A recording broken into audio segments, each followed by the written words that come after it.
Bonjour à toutes et à tous et bienvenue sur la chaîne YouTube de Subpassion et Foil Magazine. Si jamais vous n'êtes pas encore abonné, je vous invite à cliquer sur le bouton ci-dessous. Je suis très fier de vous présenter en exclusivité mondiale la voile de Wingfoil Freewing Air V2 modèle 2022 de chez Starboard. Merci à Clément d'Ocean Essentials et Svein de chez Starboard de me l'avoir envoyé pour réaliser cette vidéo. C'est parti!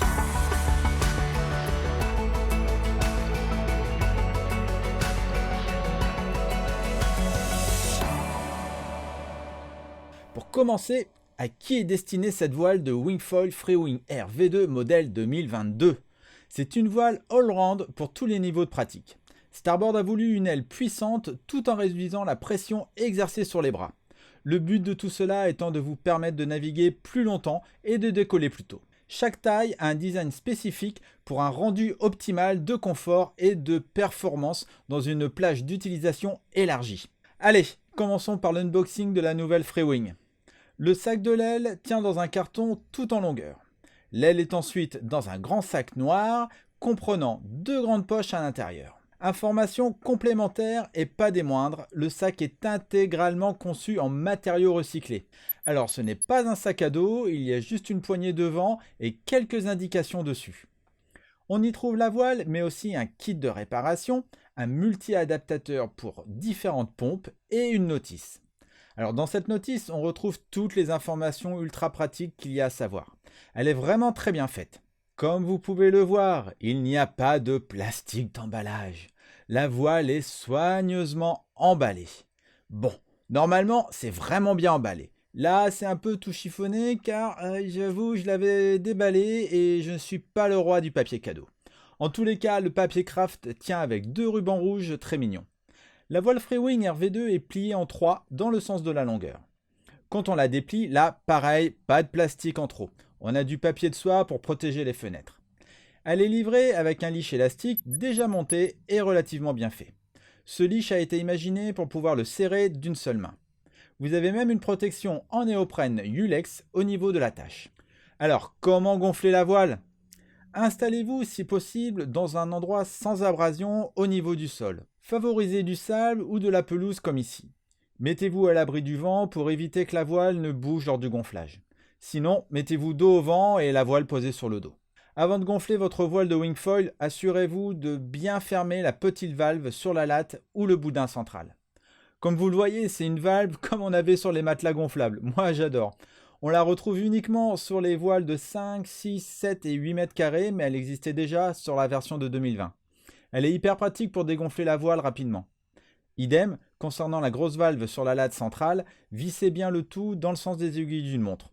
Enfin, ouvrez le clamp de la latte centrale pour laisser passer l'air qui passe par le boudin central. Attachez le bout de votre pompe à la voile et connectez la pompe dans la valve principale.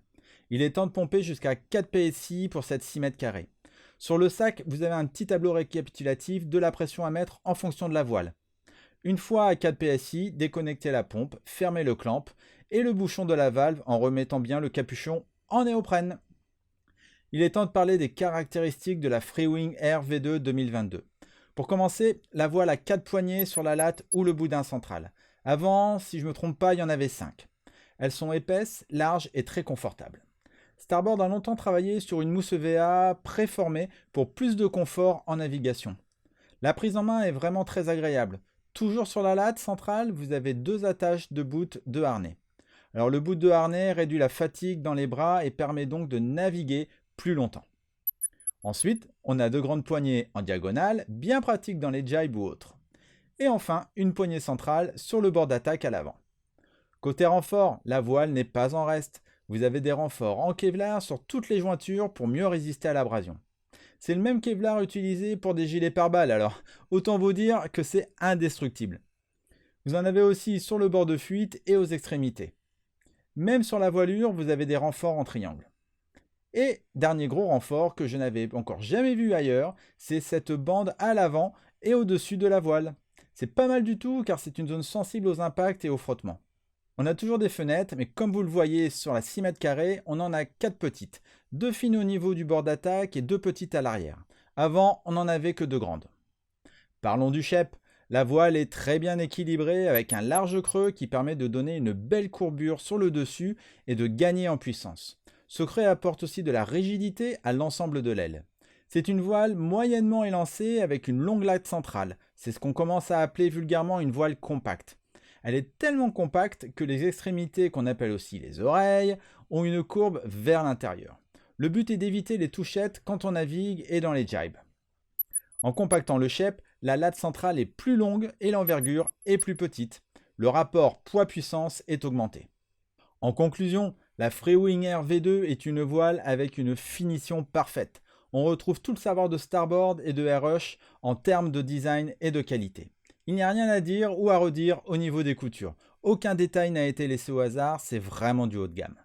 Qu'en est-il de son comportement en vol ? Je n'ai malheureusement navigué que 30 minutes par 10-15 nœuds. Mais c'est suffisant pour vous donner mes premières impressions. Je trouve que les poignées sur la latte centrale sont un poil trop à l'arrière. Cela vous force à vraiment naviguer comme en windsurf, c'est-à-dire vraiment la voile bien parallèle à vous. Personnellement, j'aime bien avoir la voile un peu plus en avant pour bien remonter au vent. Du coup, ça m'a fait bizarre au niveau de la prise en main, mais je pense qu'on s'y habitue très vite. On imagine très bien que cette voile a été conçue par des riders un peu plus puissants venant du monde du windsurf et du kite. Après, elle prend très bien le vent et rapidement, ce qui est un gros plus. Dès que celui-ci est là, il suffit de pomper quelques coups et hop, on décolle. Je la trouve un poil lourde également par rapport à d'autres 6 mètres carrés du marché. En comparant chez moi avec d'autres ailes, elle est pourtant dans la moyenne, mais j'ai quand même 500 grammes de plus qu'avec l'aile que j'utilise le plus souvent en 6 mètres carrés. Mais bon, elle remonte très bien au vent et encaisse vraiment bien les petites rafales. Je pense qu'il faut quelques heures d'adaptation pour bien la maîtriser, mais c'est une valeur sûre, il n'y a pas de problème là-dessus. Concernant les fenêtres, je n'en ai pas vu l'utilité. Alors, peut-être parce que je suis habitué à naviguer sans, mais certains y voient un gros plus en termes de navigation. Moi, je les trouve vraiment très petites et étrangement placées. Mais pour ceux qui ont l'habitude des fenêtres, celles-ci devraient vous plaire car elles ne sont pas trop lourdes et vous permettent de mieux voir ce qui se passe autour de vous. Enfin, c'est une excellente voile de wingfoil, encore plus avancée que la précédente. Et dès 10 nœuds, avec un foil en 2000 et une planche en 120 litres, on décolle très facilement. Un petit récapitulatif pour terminer. Dans les points positifs, j'ai apprécié qu'il n'y ait pas de plastique d'emballage. J'ai bien aimé la petite valve sur la latte ou le boudin central. Une construction bien pensée avec un niveau de finition supérieur. Des renforts en Kevlar un peu partout qui vous rallongent la durée de vie de votre aile. Ce que j'ai moins aimé, ce sont les fenêtres qui sont trop petites et une position de navigation trop à l'arrière.